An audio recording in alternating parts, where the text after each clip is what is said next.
واقف ہیں اس راز سے، اس راز سے، اس راز سے، یہ زمانے والے، یہ زمانے والے واقف ہیں اس راز سے، یہ زمانے والے کہ زندہ ہیں محمد کے گھرانے والے۔ واہ واہ واہ واہ، نعرہ تکبیر، نعرہ رسالت، ذکر آقا امام حسین، واہ واہ واہ واہ، کیا کہنے ہیں مفتی صاحب؟ کہ زندہ ہیں، زندہ ہیں محمد کے گھرانے والے۔ یہ سبی اختر نہیں کہتا، بلکہ رب نے قرآن میں کہا ہے وَلَا تَقُولُوا لِمَن يَقْتُلُ فِي سَبِيلِ اللَّهِ أَمْوَاتٌ بَلْ أَحْيَاءٌ، وہ زندہ ہیں وَلَٰكِن لَا تَشْعُرُونَ، تمہیں ان کی زندگی کا شعور نہیں ہے۔ زندہ ہیں محمد کے گھرانے والے، زندہ ہیں محمد کے گھرانے والے۔ اور آگے شاعر کہتا ہے کچھ تو مٹ گئے، کچھ تو مٹ گئے اور باقی کچھ مٹ جائیں گے۔ جی جی، کچھ تو مٹ گئے، باقی کچھ وہ بھی مٹ جائیں گے۔ کچھ تو مٹ گئے، باقی کچھ وہ بھی مٹ جائیں گے۔ اے حسین تیرا ذکر مٹانے والے، اے حسین تیرا ذکر مٹانے والے، اے حسین تیرا ذکر مٹانے والے۔ پیارے میٹھے اسلامی بھائیوں، یقیناً کربلا کے میدان میں آپ جانتے ہو یزید سوچ ہے، حکومت میرے پاس ہے، سپاہی میرے پاس ہے، تمام تر اسلحہ میرے پاس ہے، دنیا کی ساری ثروتیں میرے پاس ہے۔ حسین تو خالی ہاتھ ہے، انہیں کاٹ دیا جائے گا، انہیں شہید کر دیا جائے گا، انہیں تباہ کر دیا جائے گا، انہیں برباد کر دیا جائے گا۔ لیکن حسین جیت کے بھی ہار گئے ہیں۔ حسین کل بھی زندہ تھا، حسین آج بھی زندہ ہے، لیکن یزید سوچا تھا کہ ہم جیت جائیں گے، لیکن جیت کر بھی وہ ہار گئے۔ قتل حسین اصل میں مرگ یزید ہے، اسلام زندہ ہوتا ہے ہر کربلا کے۔ پیارے میٹھے اسلامی بھائیوں، اب سنیں یہاں سے جو پیغام میں دینا چاہتا ہوں۔ اللہ تبارک و تعالیٰ نے جو مذہب ہمیں اور آپ کو عطا کیا ہے، اس مذہب کا نام مذہب اسلام ہے۔ مذہب کا نام مذہب اسلام ہے، اور رب نے فرمایا ان الدین عند اللہ الاسلام، میرے نزدیک کوئی پسندیدہ دین ہے تو وہ مذہب اسلام ہے۔ لیکن آپ جانتے ہیں اس مذہب پر چلنے کے لیے دو چیزیں ہیں۔ جب تک یہ دونوں چیزیں آپ کے پاس نہیں ہوں گے آپ مذہب سے دور ہیں۔ مذہب پر چلنے کے لیے دو چیزوں کی ضرورت پڑتی ہے، ایک چیز ہے عقائد اور دوسری چیز ہے عمل۔ لیکن دونوں میں دیکھیں عقیدہ نظر نہیں آتا لیکن عمل نظر آتا ہے۔ عمل نظر آتا ہے، انسان نمازی ہے، انسان متقی ہے، انسان پرہیزگار ہے، انسان تقوی والا ہے، انسان زکوٰۃ دیتا ہے، انسان والدین کی خدمت کرتا ہے، مگر عقیدہ نظر نہیں آتا کہ نماز، انسان نماز پڑھ رہا ہے، اس کے پیچھے مقصد کیا ہے، روزہ رکھ رہا ہے، اس کے پیچھے مقصد کیا ہے، حج دے کر رہا ہے، اس کے پیچھے مقصد کیا ہے، یہ ذکر امام حسین کر رہا ہے، اس کے پیچھے حکمت کیا ہے، یاد رکھو۔ لیکن آپ جانتے ہو ان میں سے ایک چیز نظر آ رہی ہے، ایک چیز نظر نہیں آتی، لیکن جو نظر نہیں آ رہی ہے اصل میں مضبوط وہی ہے، اصل میں طاقتور وہی ہے، اصل میں پاور وہی ہے۔ کیوں؟ اس لیے کہ جب تک عقیدہ درست نہیں ہے تو عمل درست نہیں ہے، عقیدہ درست نہیں ہے تو نماز درست نہیں ہے، عقیدہ درست نہیں ہے تو روزہ درست نہیں ہے، عقیدہ درست نہیں ہے تو ذکر امام حسین درست نہیں ہے۔ اگر عقیدہ درست ہے تو نماز بھی درست ہے، روزہ بھی درست ہے۔ نہیں سمجھ میں آیا؟ اب میں مثال دینا چاہتا ہوں۔ آپ دیکھیں انسان کی تعریف کیا ہے۔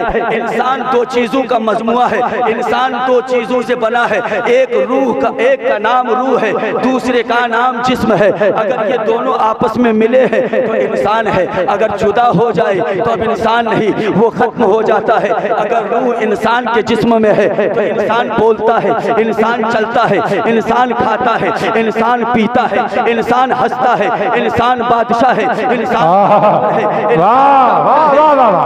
کیا کہنے ہیں، انسان آئیس ہے، انسان آئی پی ایس ہے، انسان حافظ ہے، انسان قاری ہے، انسان محدث ہے، انسان مفکر ہے۔ لیکن جب تک روح ہے انسان سب کچھ ہے۔ ہے لیکن روح نکل جاتی ہے تو انسان جسم کچھ نہیں ہے، دبا ہے، چاہے اسے کاٹو چاہے اسے جو بھی کرو اس کے اندر ساری حرکت ختم ہو جاتی ہے۔ پتہ چلا کہ انسان کا جسم کا دار و مدار اس کے روح کے اوپر ہے۔ اگر روح ہے تو انسان سب کچھ ہے، روح نہیں ہے تو انسان کچھ بھی نہیں ہے۔ اب میں آپ کو بتانا چاہتا ہوں جس طریقے سے انسان کو جسم کی پرورش کرنے سے زیادہ اسے روح کا خیال کرنا چاہیے، اسے روح کو غذا دینا چاہیے، اسے روح کی تلاوت، اسے روح کو غذا دینا چاہیے۔ اور روح کی غذا ہے اعمال خیر، چاہے وہ نماز کی شکل میں ہو، زکات کی شکل میں ہو، حج کی شکل میں ہو، کی شکل میں ہو۔ اگر جب تک یہ ہوتا رہے گا تمہاری روح کو تازگی ملتی رہے گی، تمہارے روح پاورفل ہوتے رہیں گے۔ یاد رکھو مسلمانوں، پتہ یہ چلا روح نظر نہیں آتی ہے، جسم نظر آتا ہے، لیکن روح ہی سب کچھ ہے۔ اگر روح ہے تو جسم ہے، روح نہیں ہے تو ہم لوگ کہتے ہیں اس جسم کو سومن مٹی کے اندر دفن کر کے چلے آؤ، گھر والے بھی کہتے ہیں دفن کر کے چلے آؤ۔ پیارے میٹھے اسلامی بھائیوں، کہنے کا مطلب یہ ہے جس طریقے سے انسان کی زندگی روح پر منحصر ہے اسی طریقے سے مومن کی زندگی اس کے عقائد پہ منحصر ہے۔ عقیدہ درست کرو، سوچ درست کرو، نظریہ درست کرو۔ آقا امام حسین کے ذکر کے تعلق سے اپنا نظریہ درست کرو۔ اگر آپ کا نظریہ درست ہے تو یقیناً یہ ذکر کامیاب ہے، اگر نظریہ درست نہیں ہے تو یہ ایک نہیں ہزاروں ذکر آپ کر لے بے معنی ہے، بے مقصد ہے، بے فضول ہے، یعنی فضول ہے، کوئی مقصد نہیں ہے۔ پیارے میٹھے اسلامی بھائیوں، میں آپ سے کہنا چاہتا ہوں، اب آؤ امام حسین سے کہو، اے امام حسین آپ مدینہ چھوڑ کر، نانا کی روضہ کو چھوڑ کر، مدینے کی گلیوں کو چھوڑ کر، اپنی امی جان کے مزارات کو چھوڑ کر آپ مدینہ سے مکہ کیوں آئے اور مکہ سے آپ کربلا کیوں گئے؟ آخر وجہ کیا تھی؟ تو کیوں گیا کربلا؟ آپ کیوں گئے؟ کہا کربلا اس لیے گئے تھے کہ وہاں دین پر خطرات لاحق ہو گیا تھا، اگر میں نہیں جاتا تو اسلام مٹ جاتا، اگر میں نہیں جاتا تو قرآن مٹ جاتا، اگر میں نہیں جاتا تو اسلام کا چہرہ مسخ کر دیا جاتا، اگر میں نہیں جاتا تو اسلام کو وہیں مٹا دیا جاتا، اس لیے حسین کا وہاں جانا ضروری تھا۔ ہم نے کہا آقا حسین جب آپ کربلا پہنچے، کربلا کی سرزمین پہ پہنچے تھا، کون لوگ تھے وہ؟ لوگ تھے وہ کون تھے؟ آقا حسین نے فرمایا سامنے کی فوجیں 22,000 کی فوج تھی۔ میں نے پوچھا آقا وہ کون تھے؟ کیا کافر؟ کہا جی نہیں۔ میں نے پوچھا کون؟ کیا یہودی؟ بولا نہیں۔ کیا عیسائی؟ بولا نہیں۔ کیا نصرانی؟ کہا نہیں۔ کہا میرے آقا پھر آپ جنگ کرنے کے لیے کس کے سامنے کھڑے ہو گئے؟ جب وہ کافر نہیں تھا، جب وہ یہودی نہیں تھا، جب وہ نصرانی نہیں تھا، جب وہ چکرالوی نہیں تھا، جب وہ معتزلہ نہیں تھا، جب وہ خارجی نہیں تھا، جب وہ کافر بھی نہیں تھا، تو میرے آقا حسین آپ کس کے سامنے کھڑے ہو گئے؟ تو آقا حسین نے کہا وہ بھی میرے نبی کا کلمہ پڑھنے والا تھا، جس نبی کا کلمہ میں پڑھتا تھا اسی نبی کا کلمہ وہ بھی پڑھتا تھا، جس نبی کے دین کی تبلیغ میں کرتا تھا اسی نبی کی دین کی تبلیغ وہ بھی کرتا تھا، جس نبی کے دین کی مشن کو فروغ میں دیتا تھا وہ بھی فروغ دینے کی بات کرتا تھا۔ کہا میرے آقا پھر جنگ کیوں کر دیا؟ آپ نے مسلمان سے جنگ کیوں چھیڑ دیا؟ بلکہ آقا کی تو حدیث یہ ہے المومنون والاخوہ، مومن بھائی بھائی ہوتے ہیں، بھائی مومن کا درد مومن کے ساتھ ہونا چاہیے۔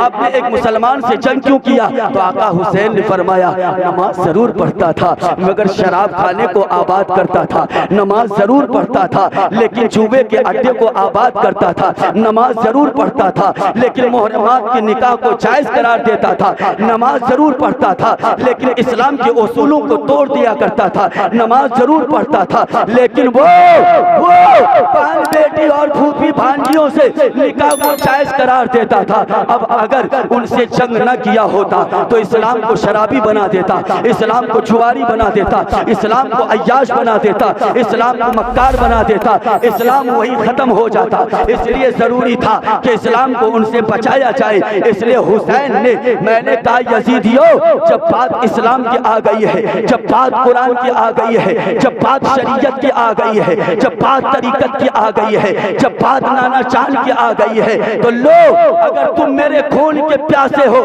تو صرف میں نہیں، ایک حسین نہیں، اگر تمہیں ہزاروں حسین کی قربانی چاہیے تو لے لو، تم علی اصغر کو بھی لے لو، علی اکبر کو بھی لے لو، قاسم کی جوانی کو لے لو، تم جسے بھی لینا ہے لے لو، مگر قرآن نہیں دیا جائے گا، نہیں دی جائے گی، شریعت مصطفیٰ نہیں دی جائے گی، مشن مصطفیٰ نہیں دی جائے گی۔ اس لیے سنو، میں نے اپنے نانا کی شریعت کو بچانے کے لیے میں نے اپنے آپ کو بھی قربان کر دیا اور میں نے پورے کنبے کو بے شک بے شک، نعرہ تکبیر، نعرہ رسالت، ذکر آقا امام حسین، نعرہ حیدری، علماء اہل سنت، زندہ باد زندہ باد۔ پیارے میٹھے اسلامی بھائیوں،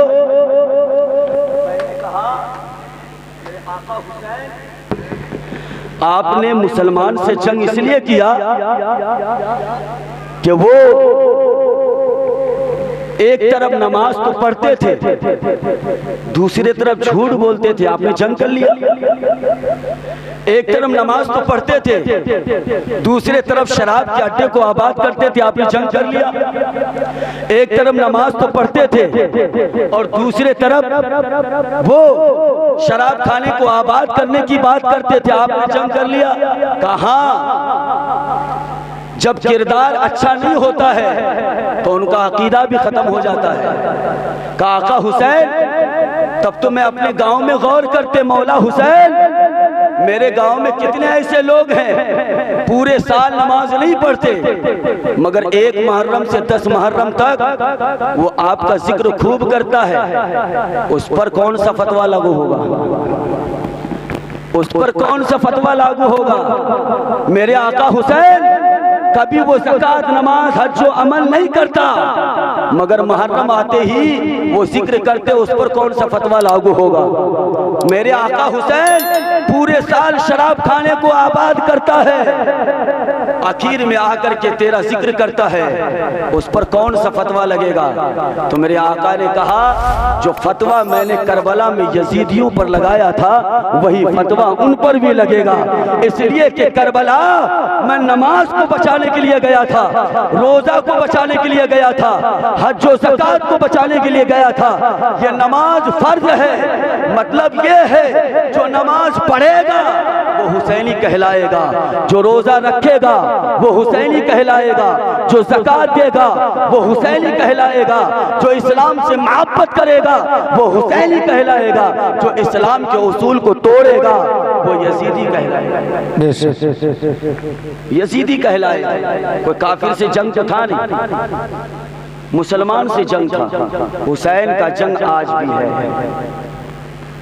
حسین کا جنگ آج بھی ہے، آپ کے ساتھ، میرے ساتھ، آپ کے ساتھ، سب کے ساتھ حسین کا جنگ ہے، سب کے ساتھ حسین کا جنگ ہے۔ جو نماز نہیں پڑھتا حسین کا جنگ اس کے ساتھ ہے، جو روزہ نہیں رکھتا حسین کا جنگ اس کے ساتھ ہے، جو زکوٰۃ نہیں دیتا حسین کا جنگ اس کے ساتھ ہے، جو شراب کے اڈے کو آباد کرتا ہے حسین کا جنگ اس کے ساتھ ہے، جو جوئے کے اڈے کو آباد کرتا ہے حسین کا جنگ اس کے ساتھ ہے، جو اسلام کے اصول کو توڑ کر زندگی گزارتا ہے حسین کا جنگ اس کے ساتھ ہے۔ اس لیے مسلمانوں، مومنوں، خیر کرو، وہ جنگ صرف کربلا میں نہیں، حسین کا جنگ قیامت تک چلتا رہے گا۔ جو اسلام پر چلے گا وہ حسینی کہلائے گا، جو اسلام کے اصولوں سے دور ہو کر زندگی گزارے گا وہ یزیدی کہلائے گا۔ یہ کردار کربلا نے ہمیں دے دیا ہے۔ جو متقی ہے وہ حسینی ہے، جو قرآن پر چلتا ہے وہ حسینی ہے، جو سیرت مصطفیٰ پر چلتا ہے وہ حسینی ہے، اور جو کردار مصطفیٰ اور شریعت اسلام سے ہٹ کر زندگی گزارتا ہے وہ کردار یزید ہے، وہ یزیدی ہے۔ یہ تعلیم ہمیں کربلا سے امام حسین نے دی۔ بے شک بے شک۔ امام حسین نے دیا ہے۔ اب فیصلہ ہم آپ کریں کہ ہم کس لسٹ میں ہیں اور کہاں ہم کھڑے ہیں۔ یقیناً اگر ہمارے پاس شریعت ہے، قرآن ہے اور سیرت مصطفیٰ ہے، اس پر عمل ہے تو ہم حسینی ہے، ورنہ پھر حسین کے فرمان کے مطابق ہم اسی جمرے میں چلے جاتے ہیں جس جمرے میں یزید کو امام حسین نے کھڑا کر دیا۔